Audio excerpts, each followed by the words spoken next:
Hello and welcome to One Small Perspective, my new channel, and it is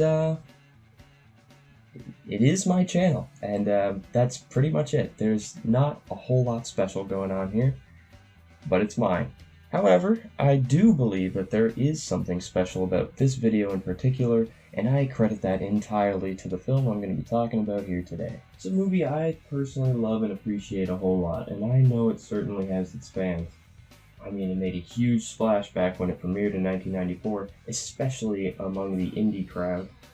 And it probably has more fans today than I'm currently aware of, but you just don't see it getting talked about enough. So that's what I'm here to do, taking the time to share it with you because I care to, and I think it's a story well worth experiencing. So here it is, the film festival breakout cult classic comedy, written and directed by who at the time was probably about as indie an indie filmmaker could get, Kevin Smith. I present to you Clerks, a film for all you 20-somethings and beyond.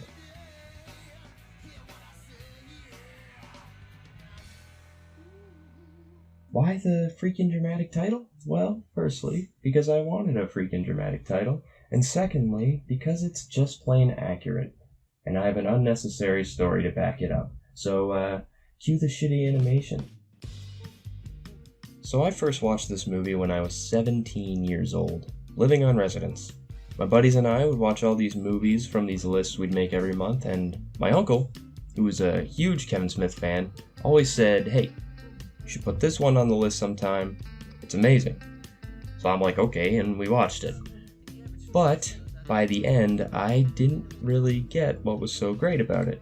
I mean, I thought it was pretty good, funny, but not that funny, and it felt kind of disjointed to me at the time. Me and my buddies are all giving it our fucking scores out of 10. We're like, I'd give that a 7 out of 10. And I'm like, yeah, I would also rate that a 7 out of 10. I fucking almost hate. Can you see that? Hang on, you can see I'm reading a script. I fucking almost hate number scores. Like, I'll do them, like, given specific circumstances, I'll do them. But in general, I think they're really dumb. So, we don't do that here. You're not gonna catch me doing that here. That's why I'm being like this right now about the number score thing. I'd give it a 6 out of 10.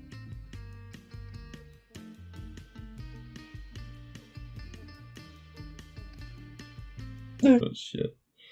Oh, he's not gonna like that. Anyway, I didn't get the movie then. That's the point of the stupid story. And it wasn't until I turned 20 that I came to understand what the movie was all about and recognize what makes it so special.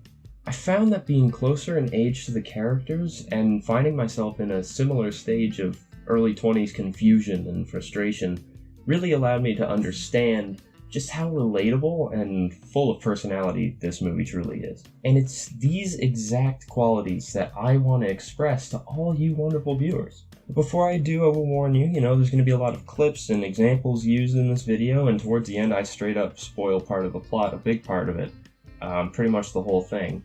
And so I'm just saying, if this long-winded introduction has already inspired some interest in you, and you'd prefer to watch the movie going in blind, go do that, go watch the movie, and then, yeah, maybe come back here. Yeah, I'd like that, just saying. So Clerks follows Dante and Randall, two, you guessed it, clerks, who work at a convenience store and a video rental store respectively. Yeah, this movie is super 90s, by the way. I mean, from the music, to the dialogue, to just the general rhetoric of the whole thing, it's like a pure 90s time capsule.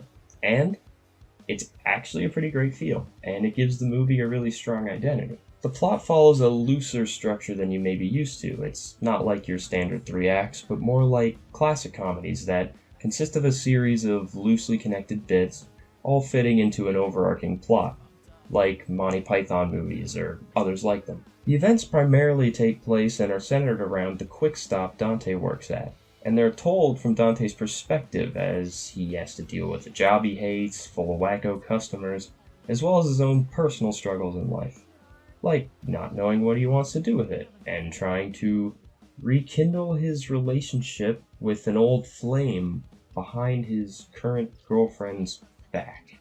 Yeah, we're gonna have to come back to that one. Is that a... Yes, it is. It's a pin! Yes, we are going to have to put a pin in Dante and Randall for the time being, because I kind of want to use more shitty animation and introduce you to the world of Clerks and how its limitations made it into one of the best indie films of all time. I'm not exaggerating here. This movie is amazing, and it's practically a $30,000 student film. So, Kevin Smith was just some guy.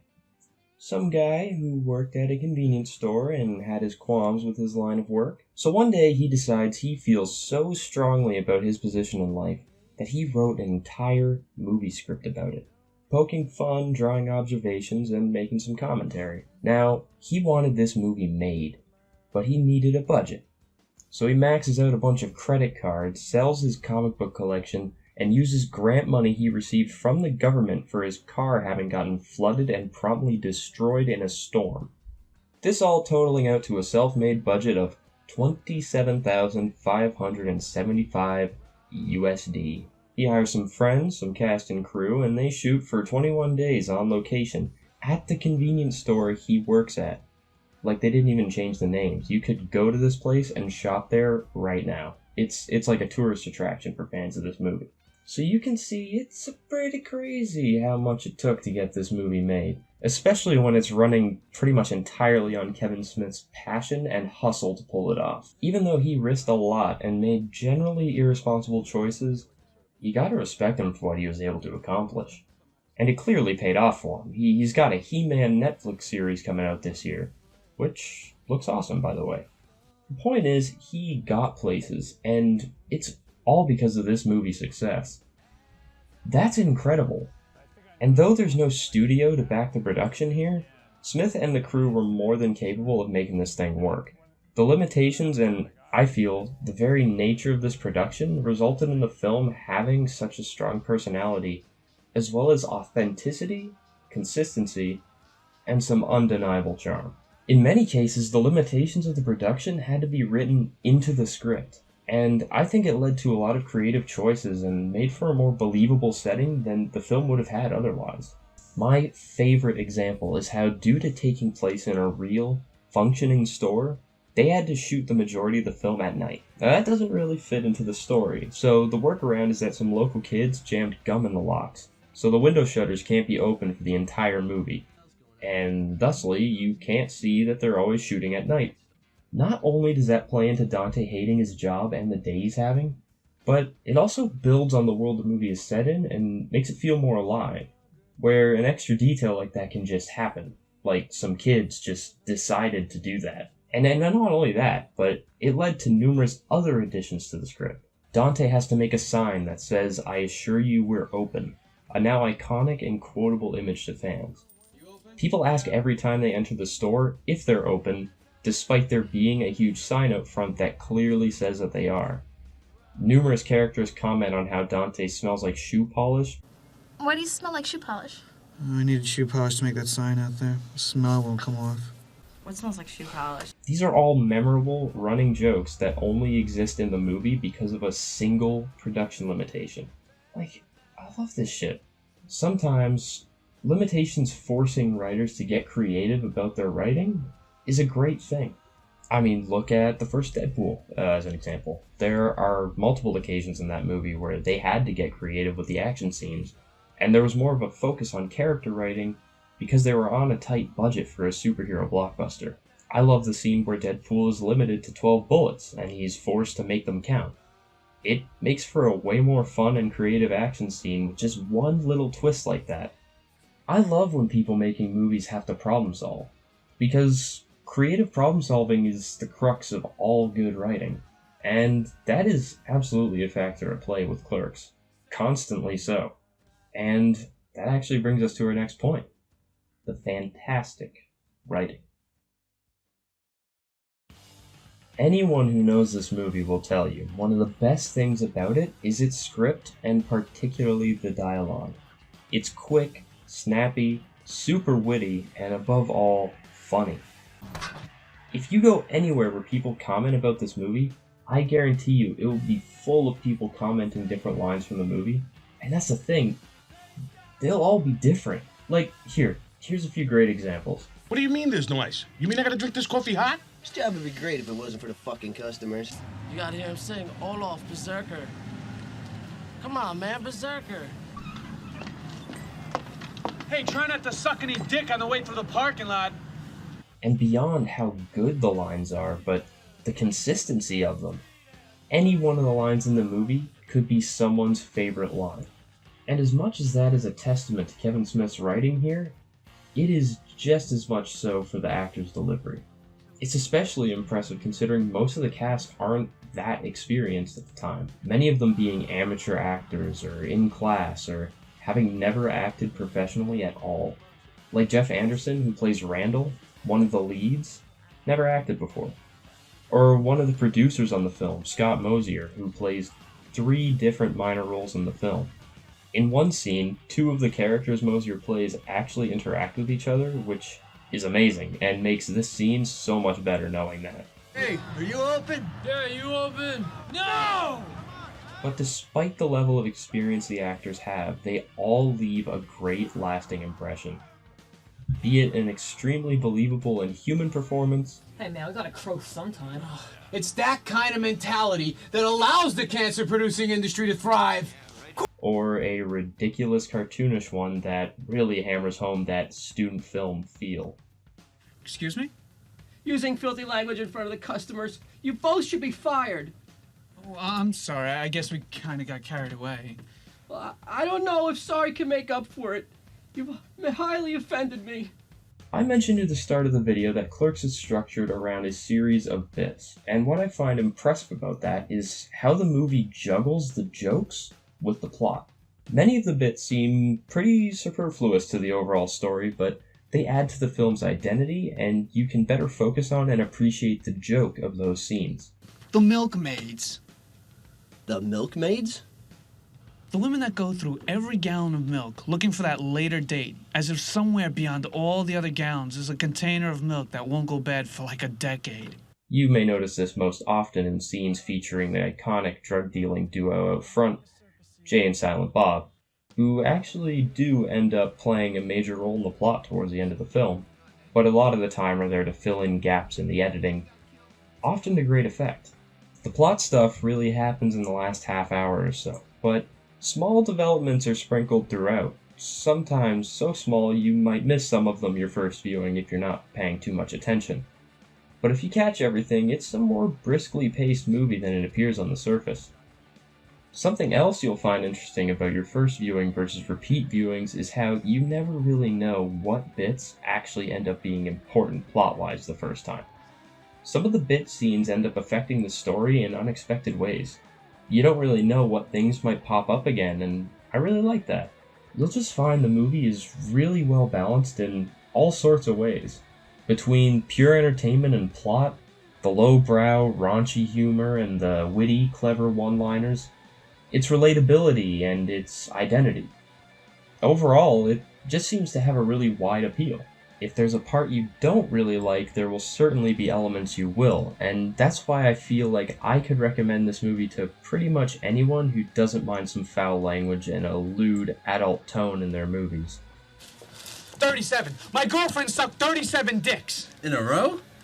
But we're not done yet. No, there is one final element that we need to discuss about Clerks. It's my favorite aspect of the movie, and what I think seals it as a true classic. Because after all the insanity and general goofiness, Clerks has a beating heart and something to say. Besides being a piece designed to make fun of working a menial and seemingly pointless job, and all the kind of shit you deal with working it, it also has some surprisingly dramatic and impactful character beats that drive a strong point home. That point being that most of us have the power in our hands to change our position in life. We can make decisions for ourselves and alter the course of our lives for the better. And sometimes what we need is something to give us a wake-up call. And finally, this is where we start to talk about Dante and Randall. So, heavy plot details are coming up. We're talking about the end of the movie here. You have been warned. Beware. Here we go. In case you forgot, where we left off with them was that Dante is our central protagonist, and he is caught in a sort of limbo in life, where he's working a job that's going nowhere, and he's caught himself in, as Randall so lovingly calls it, The pathetic microcosm you fashioned for yourself. as he's trying to get back with his toxic high school ex-girlfriend Caitlin. She cheated on you how many times? 8.5. Behind his current encouraging and loving girlfriend Veronica's back. See, Dante is a generally relatable protagonist on the surface. I mean, working a shitty dead-end job he hates and feeling he has no direction in life, that's a place we've all been at some point. So, it's easy for us to put ourselves in his shoe polish smelling position. You shoe polish smelling motherfucker. But it's in his perception and choices where things kind of start to get a little more narrow and you might not really relate with him so much anymore. I mean, he's no hero. He's a very flawed individual and you might root for him, but more so because you want to see him learn and do better. Dante's biggest issue is that he blames the world for all of his life's problems, and he acts like there's nothing he can do to change and improve things for himself, which, again, is a pretty relatable flaw to have. It's something I've felt before, and I'm sure a lot of people my age do. Dante is too afraid to abandon the position he has no matter how much he hates it, no matter how many cigarettes he gets thrown at him, no matter how much he gets called in on his day off.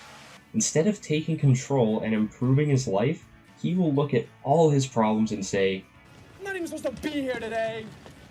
and this is where Randall differs from Dante. And really, he's kind of the real hero of the story here.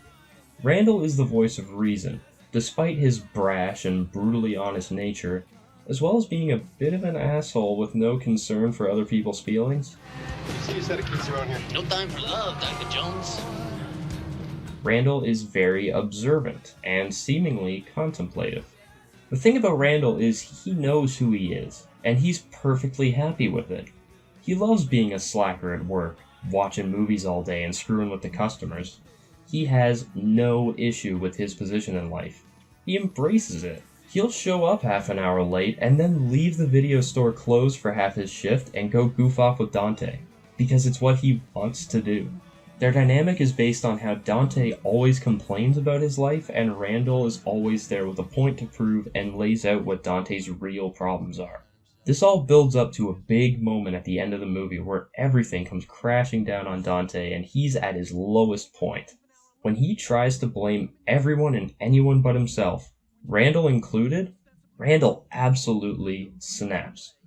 In what is my favorite moment of the film. So, I just gotta play the whole thing, so you can see what I see in this scene. It says all you need to know about the film's themes, and it's hands down the biggest payoff in the movie. But again, if this is something you want to experience during the film, stop the video now. You know what the real tragedy about all this is? I'm not even supposed to be here today! Oh, fuck you! Fuck you, pal! Jesus, there you go, trying to pass the buck. I'm the source of all your misery. Who closed the store to play hockey? Who closed the store to go to a wake? Who tried to win back his ex-girlfriend without even discussing how he felt with his present one? You want to blame somebody? Blame yourself. I'm not even supposed to be here today. You sound like an asshole! Jesus, nobody twisted your arm to be here. You're here of your own volition. You like to think the weight of the world rests on your shoulder, like this place would fall apart if Dante wasn't here. Jesus, you overcompensate for having what's basically a monkey's job. You push fucking buttons. Anybody could waltz in here and do our jobs. You're so obsessed with making it seem so much more epic, so much more important than it really is. Christ, you work in a convenience store, Dante, and badly, I might add. I work in a shitty video store, badly as well. You know, that guy Jay's got it right, man. He has no delusions about what he does. Us, we like to make ourselves seem so much more important than the people that come in here to buy a paper or, God forbid, cigarettes. We look down on them as if we're so advanced. Well, if we're so fucking advanced, what are we doing working here?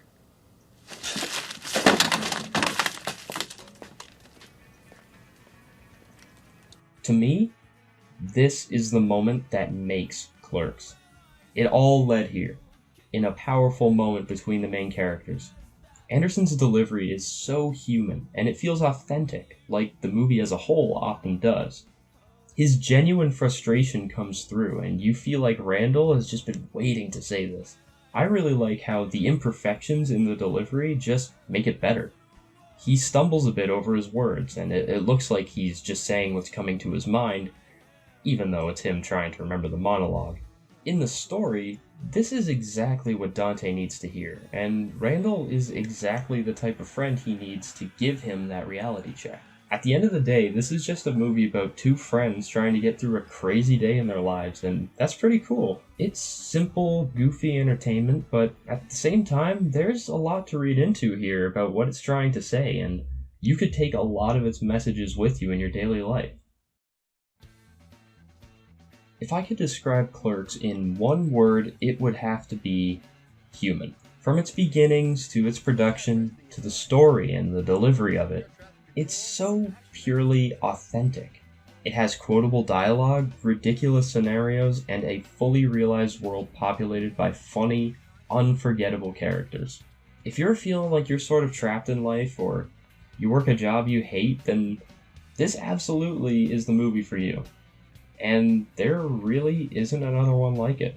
For a raunchy slacker comedy full of dark humor and some dated 90s rhetoric, it might just change your life.